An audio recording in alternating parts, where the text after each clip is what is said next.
Talaata kaadiitu gamanaan achi deema daa'inaa seenee bakka sanillee maqaan ta'u footaa mudhii hidhattee jirti. Daamni gurrarra ta'a, mormarra ta'a, obboliin jedhanii kunis ka fitinaati.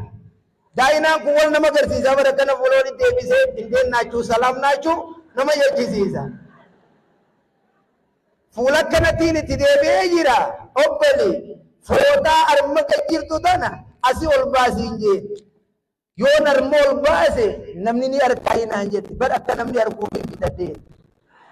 Nagarsiiftee bara kana boodee mee antantaan irraa qabamu.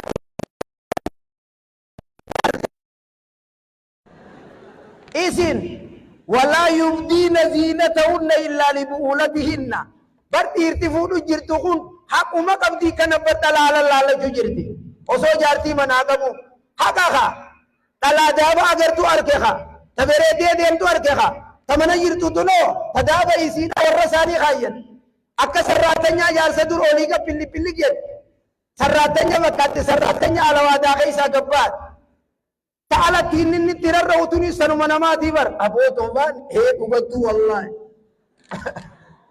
ajaartii namaarra ra'uu jira yaa kafanneeysa waaqa qowanniin si dhokilli si dhawe kanaaf adeemsa shari'aa miizaana shari'aa bultii abbaa mana keeysaniitii wajjiin jiraachuu keeysatti haqa isaa ifirraa eega waan rabbiin abbaa mana keeysaniitiif mullifadhaa jee mullifadhaa waan namatti mullisinaa rabbiin isiniin jee hin mullisinaa hayyama jaarsaatiin malee bakka takka hin deemina qaama keeysaniif tiisaa qaama keeysaniif eegaa qulma baha jettanii bakkan bakkaan hin dhaqina footoo addaa kaatanii feesbuuk irratti ol hin bahina jaarsa keeysanii wajjin ol hin yaa'ina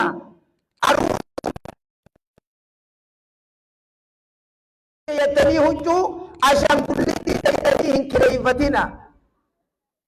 Yaa akhi sanamni kun isinirra dhiira moo dhalaatiitu isinirra wal fakkaate?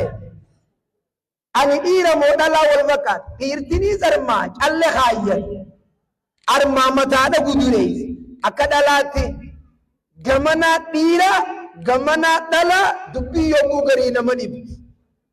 Kanaaf adeemsa miizaana shari'aa uffata qaamaa keessatti dubartiin eeggachuu qabdan.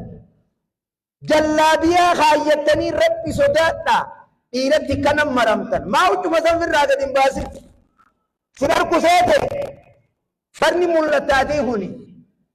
Yomma gamanat gurbaan tokkoo fi intalti tokko kana ulaatan ol seen aboo dhiira sanitti iji fi dimoo dhala.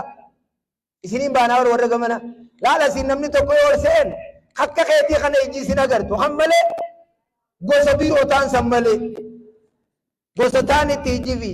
Kanaaf yaa hawwan ummata muslimaa yaa shamarran keenya rabbi sodaannee uffata qaamaa huccuu furdoo kaayyannee qalloo osoo niif hin tahin rifeensa keenya walaa yubdiina ziinatahunna illaa maa zahara minhaa bareedina qaamaa hin